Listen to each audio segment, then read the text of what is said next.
vecos laikos tā ēku būvniecība, koka ēku būvniecība bija, es uzskatu, vairāk vienota un tās zināšanas bija vairāk vienotas, tāpēc, ka būvmateriāla klāsts, no kā būvēt, nebija tik liels, kā tagad cilvēkam ieejot būvniecības veikalā un ka viņš tur vienkārši apstulbst ieraugot visu to daudzveidību, kas mums bija vecos laikos. Bija akmens, koks, māls, kaļķis, ja, nu. Man tā interese par to seno būvniecību jau bija kopš, nezinu, 3 gadu vecuma, man tā liekas, kad es pirmās reizes iespēju kāju Brīvības muzejā Rīgā, un man kaut kā uzrunāja viss, gan tās proporcijas, gan tā izpildījums to ēku, un tad, kad es augu lielāks, es sāku bišķiņi tad interesēties vairāk ne tikai par to, kāpēc viņas tik labi izskatās, bet kāpēc viņas tur arī tā, kā viņas tur turās kopā, kā viņas ir būvētas, un kā senči tos kokus, kā viņi gādāja, un kāds bija tas process no tā meža līdz ēkai, un kā viņi apstrādāja tos kokus ar kādiem instrumentiem, un kāds bija tas dabas cikls, kurā viņi mēģināja iekļauties. Un pakāpeniski es to informāciju sāku vākt, un tas man interesēja. Tad līdz vienam brīdim, kamēr es gribēju tā kā uzbūvēt pats savu māju, un tad es mēģināju, nocirst tos kokus mežā pēc attiecīgās mēnesi fāzes, ievērot mēnesi ciklu kalendāru, ko senči ļoti rūpīgi vēroja. Jo tas, es uzskatu, ļoti spēcīgi regulē visu dabas ritmus. Austrijā, piemēram, ir inženieris zinātnieks zinātniskā līmenī pierādījis to, kā atšķirās koku poru sistēma. Veikts pētījums, kā 2 pilnīgi identiskā laikā ziemā nocirst koku, viens jaunā, viens vecā mēnesī, līdz augustam mežā viens ir sapūs jau un kukaiņu sēsts, un otrs ir svaigs, tā kā tikko nocirsts. Saliekam kopā šīs zināšanas par to koka sagatavošanu pareizi, tad es uzskatu, ka mums arī tā koka ēka, vienalga, vai viņa ir būvēta kā guļbūve, vai mēs to materiālu izmantojam kādā konstrukcijā, ka tam kokam mēs iedodam daudz ilgāku mūža ilgumu. Es mēģināju izdarīt to visu pēc paražām un pārbaudīt arī uz sevi, cik es esmu stiprs vai vājš.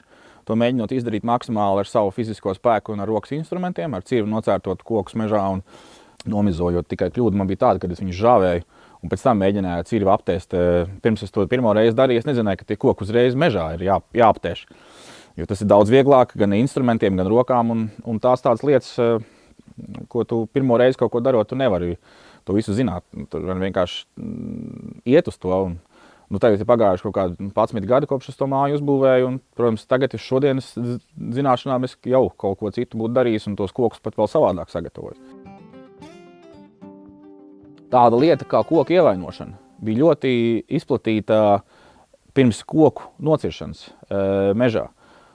Pirmais gadsimts pēc Kristus Markus Vitrīvijus Polio, romiešu arhitekts, ļoti slavens, kurš ir izdevis vairākos arhitektūras grāmatas, vairākos sējumos arhitektūra. Viņš raksta tādu citātu vienā no grāmatām, ka koku sagatavojot ēku būvēm, nav absolūti nekādas jēgas viņu nocirst uzreiz mežā. Koks ir visa savā dzīvības gredzena diametrā, ir jāiecērt un jāatļauj viņam visām viņa dzīvības sulām un visam viņam barības vielām caur turieni iztecēt ārā.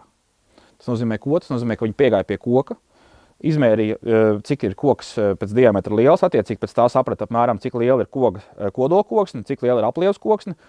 Un koka aplievas koksnē viņi iecirta tādu tā kā V-veida gropi, kas pārtrauca koka dzīvības tā kā un augšanas procesu. Viņi principā to koku sāka mērdēt uz celma.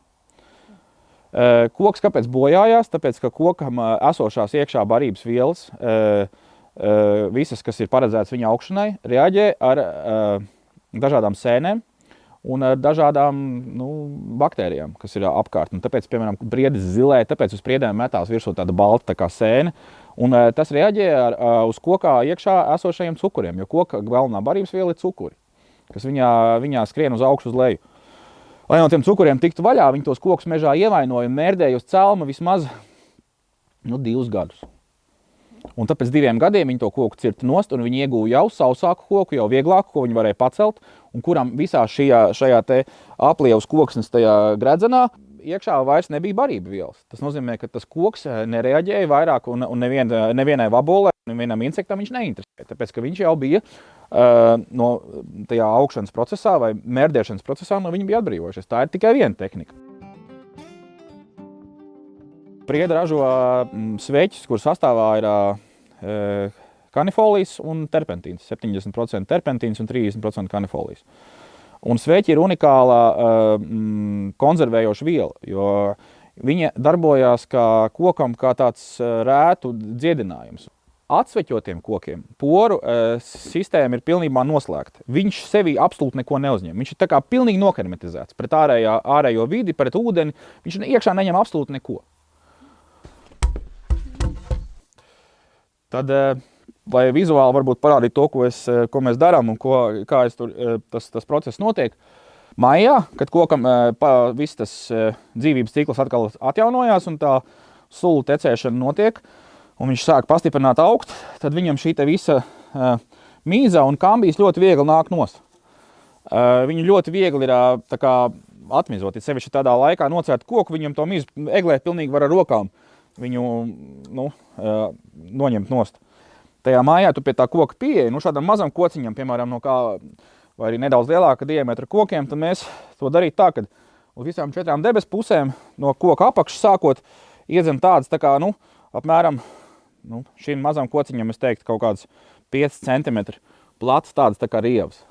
Iedzen šajā pusē, tad iedzen šeit, lai pa vidu te paliek rieva, tad iedzen šajā pusē un šeit. Tad tādā krusta veidā izdzen tādas tā kā rievas. Tad, ko tas koks dara? Viņš uzreiz ir ievainots un viņš turpina augt, jo, ja tu viņam nenoņem pavisam mizu nost, tad viņš tajās vietās, kur tu neesi viņu ievainojis, viņš turpina augt. Ja mēs uztaisītu šādas te 4 krusta veida ievainojumus un to koku atstātu pavisam tur mežā, tad pēc gadiem, piemēram 10, viņš būtu izaudzis lielāks šajās te krusta vietās un mēģinājis un tās vietas viņš būtu sadziedējis. Viņš turpina augt tajā vietā, kur viņš nav ievainots. Viņš būtu tāds krusts uz visām pusēm izaudzis lielāks. Bet to mēs nedaram. Mēs atstājām viņus gadu. Atstājām viņu gadu tajā mežā, visu pavasaru, vasaru.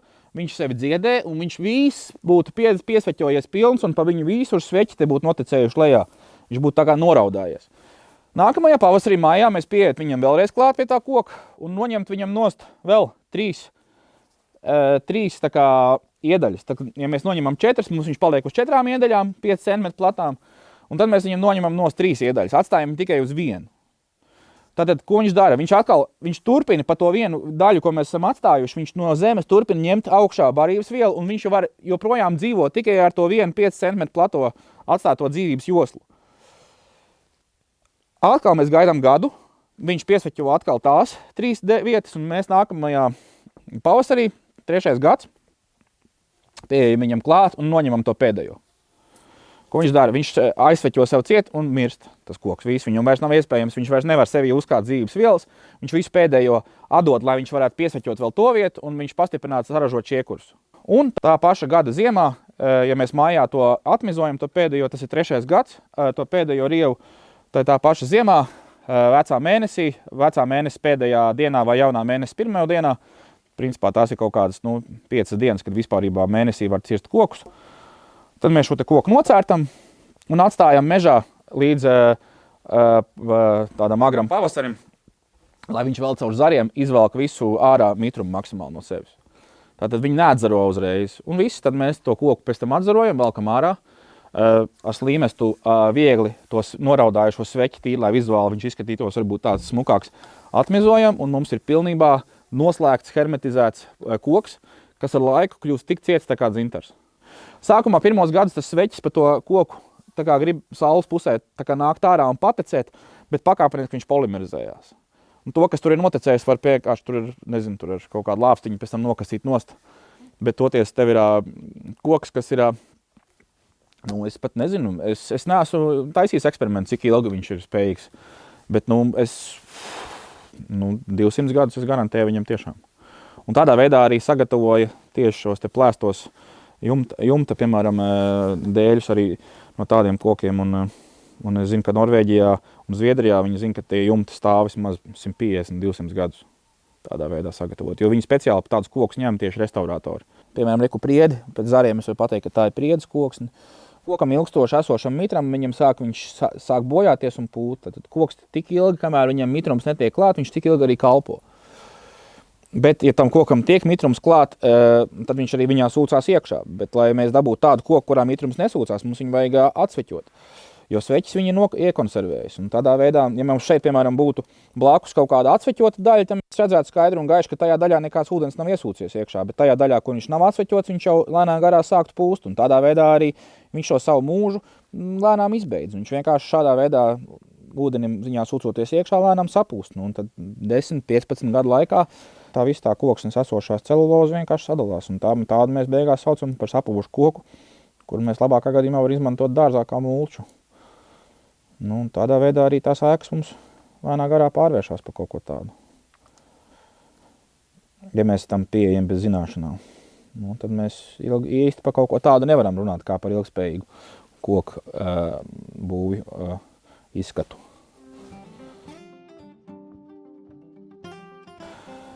Tā kā mēs varam iegūt tādu unikālu koku, tikai vajadzīgs drusku laiks, bet tad jautājums, vai tie 4 gadi vai 3 gadi pirms tā nociršanas tās koka ir tā vērti, lai pēc tam viņš tev kalpot 200 un 300 gadus, vai nav tā vērti, ka tu nocer to koku vasarā un viņš tev kalpo, piemēram, 10 un 15 gadus.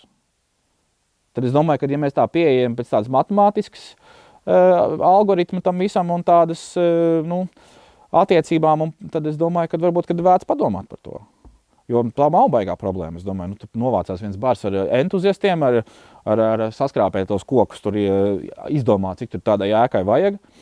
Tā pa lielam ir, es uzskatu, dažu dienu jautājums. Un tad katru pavasari tur uz 2 dienām uztais tādu saucamo workshopu vai tādu talku. Un pēc tam tad to visu var iebūvēt sienā, un tas koks tiešām viņš mitrumu neuzņems. Tas to varu viennozīmīgi garantēt. Tas ir elementāri pierādāms. Pēc, ka šādus ievainotus kokus var atrast, un tu vari man arī ievainot koki, kurus es gatavojos nākamziem nocirst, tīri arī kā eksperimentālā nolūkā. Tā kā, jā, jo Zviedrijā, Norvēģijā tur sāk cilvēki aizdomāties par to, kas tad ir tā ilgspējīgā koku būvniecība. Labi, koks ir atjaunojamais resurss, viņš ataug, bet, ja, piemēram, mēs izmantojam koku, piemēram, kas ir 100 gadus audzis, tāda priede, piemēram, jā. Tie 100 gadi tomēr, lai viņš izaug līdz tādam izmēram, kāds viņš ir izaudzis. Un tad kas ir tie 3 gadi vai 2, kas mums ir jāpavada, lai mēs viņam tā kā palīdzētu mums kalpot ilgāk?